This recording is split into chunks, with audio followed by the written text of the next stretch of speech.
श्री नंगली बिहारी भगवान की जय। बोलो श्री परमहंस दयाल जी महाराज की जय। देखिए, ज्ञानी जन कहते हैं कुछ पाने के लिए कुछ खोना पड़ता है। ये बात तो एकदम काट है 100%। इसको आपको समझना पड़ेगा, सबको समझना पड़ेगा कि कुछ पाने के लिए कुछ खोना पड़ता है।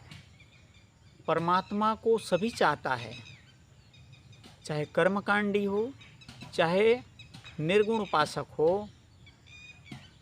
तो कहने का मतलब है परमात्मा को सभी चाहता है, लेकिन कह रहे हैं कुछ पाने के लिए कुछ खोना पड़ेगा। तो परमात्मा को पाने के लिए क्या खोना पड़ेगा? कहें जब मैं था तब हरि नहीं, अब हरि है मैं नाही। जब तक मैं रहेगा हरि से मुलाकात नहीं होगी। मैं मतलब आपा भाव, अहंकार। ऊंचे जल टिके नहीं, नीचे ही ठहराए। नीचा होए सो भर पीवे, ऊंचा प्यासा जाए। कह रहे हैं बारिश होती है, ऊंचे स्थान पे कभी नहीं टिकती। बारिश तो ऊंचे स्थान पे भी होती है, लेकिन वहाँ पानी नहीं रुकता।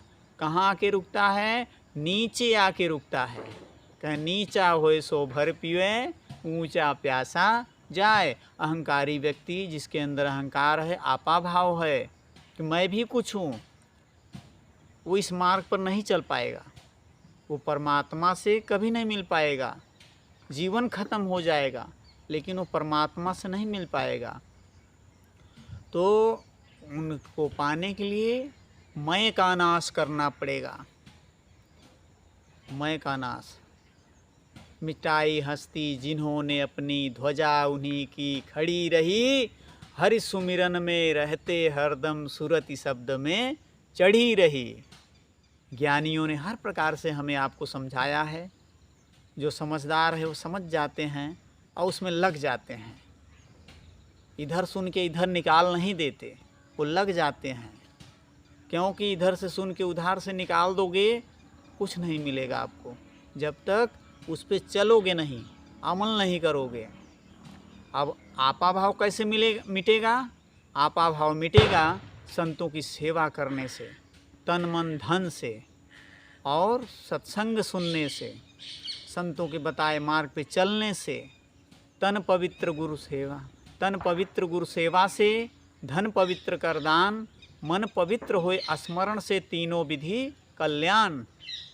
तो इन सब क्रियाओं को जब आप करेंगे तो धीरे धीरे आपका आपा भाव नष्ट हो जाएगा। तो एको ब्रह्म द्वितीयो नास्ति। तो जब आपा भाव नष्ट हो जाएगा तो आपको हर जगह परमात्मा ही समझ में आने लगेगा, अनुभव मिलने लगेगा।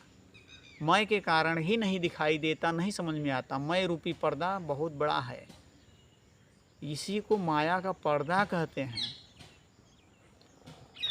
माया का पर्दा, मैं रूपी भाव ही माया का भाव है। लोग कहते हैं बीवी बच्चे घर मकान परिवार सब माया है, रुपया पैसा खजाना सब माया है। ये माया नहीं है। ऐसा जो समझता है उसे फिर समझ नहीं है। सबसे बड़ी माया है मैं का भाव। कहें मोटी माया सप्तजे, झीनी तजी न जाए। सुर नर मुनि और देवता झीनी सबको खाए। तो इस माया को समझना है। ये दुनियादारी माया नहीं है। बीवी बच्चे घर परिवार मकान रुपए पैसा ये माया नहीं है, जीने का साधन है। अगर आप को खेती नहीं करेंगे, अन्न नहीं उपजेगा, या आपके पास पैसा नहीं रहेगा, अन्न नहीं खरीदेंगे, आटा चावल नहीं खरीदेंगे, तो कैसे खाएंगे, कैसे जिएंगे? ये जीने के साधन है, सृष्टि चलने का साधन है। तो ये माया नहीं है। माया है मैं का भाव। मैं का भाव ही परमात्मा से विमुख करता है, यही है माया। तो और गुरु महाराज जी ऐसी विधि बताते हैं भजन सुमरन की कि आप मैं से मुक्त हो जाओगे, हरि से मिल जाओगे। मैं जब तक रहेगा हमारे अंदर तब तक हरि से नहीं मिल पाएंगे। इसी काया नगरी में हरि भी हैं और मैं भी है, लेकिन मैं के कारण नहीं मिल पाता। अब मैं का नाश हो वो कर ले, भजन सुमिरन करके सेवा करके सच्चे मन से हरि से मिल ले। ना हरि दूर है ना वो दूर है, तो अद्वैत में पहुंच जाएगा। हमारे गुरु महाराज जी का ये संस्था मिशन ही अद्वैत मिशन है। जहाँ दो ना हो, केवल एक की सत्ता हो, उसे कहते हैं अद्वैत। एको ब्रह्म द्वितीयो नास्ति, कि एक ब्रह्म के अलावा कुछ नहीं है। अज्ञानता के कारण द्वैत भासता है और ज्ञान हो जाने पर द्वैत का नाश हो जाता है। कहें जल में कुंभ, कुंभ में जल है, भीतर बाहर पानी, और फूटा कुंभ जल जल ही समाना, ये कथ जाने कोई ज्ञानी। ये कथ जाने कोई ज्ञानी कि अगर घड़े का पानी है, तालाब का पानी है, अलग भासता है, और वही घड़ा अगर फूट जाए तो दोनों पानी एक समान पहले भी था और बाद में भी है। घड़े के आवरण के कारण अलग भासता है। वही है अज्ञानता। जो अज्ञानता का आवरण है उसी के कारण द्वैत भासता है, और वो ज्ञान चक्षु के द्वारा वही आवरण जब हटा लेंगे तो दोनों एक ही है, अलग नहीं है। द्वैत का नाश हो जाएगा, अद्वैत में प्रवेश हो जाएगा, और फिर आपको सत्य का बोध हो जाएगा। तो ज्ञानियों ने बहुत तरीके से समझाने का प्रयास किया है। समझना हमें आपको है और किसी को नहीं। जब हम आप समझने का प्रयास करेंगे तभी समझ में आएगा। समझने का प्रयास नहीं करेंगे तो समझ में जीवन भर नहीं आएगा और जीवन बर्बाद हो जाएगा। कहें जब जागो तब सवेरा।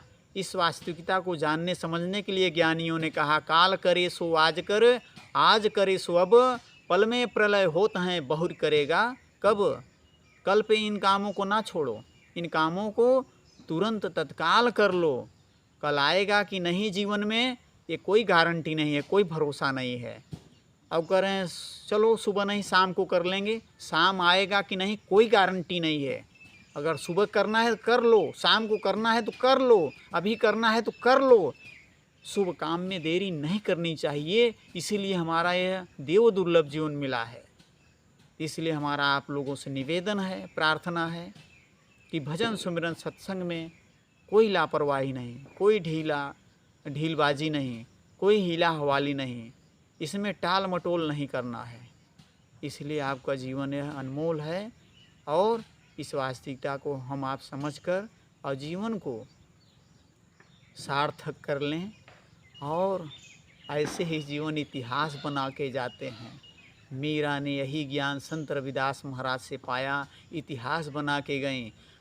सेवरी जो है महाराज मतंग ऋषि से यही ज्ञान पाए, इतिहास बना के गए। ऐसे ही तमाम भक्त संत महापुरुष ज्ञान पाए महापुरुषों से और इतिहास बना के गए, चमक रहे हैं, उनका नाम गूंज रहा है। तो हम आप भी ऐसा कर्म कर सकते हैं। वही काया तो हमको भी मिली है, हम भी ऐसा कार्य करके जा सकते हैं। ऐसा नहीं है कि उन्होंने किया हम नहीं कर सकते हैं, हम भी कर सकते हैं। हमें भी गुरु महाराज ने वही ज्ञान दिया है जो मीरा को मिला था, सेवरी को मिला था, नानक देव को मिला था, कबीर साहब को मिला था, संत रविदास को मिला था, तमाम लोगों को मिला था। वही ज्ञान हमको भी मिला है। इसलिए क्यों ना हम भी वही इतिहास बना कर जाएं। बोलो सच्चिदानंद भगवान की जय।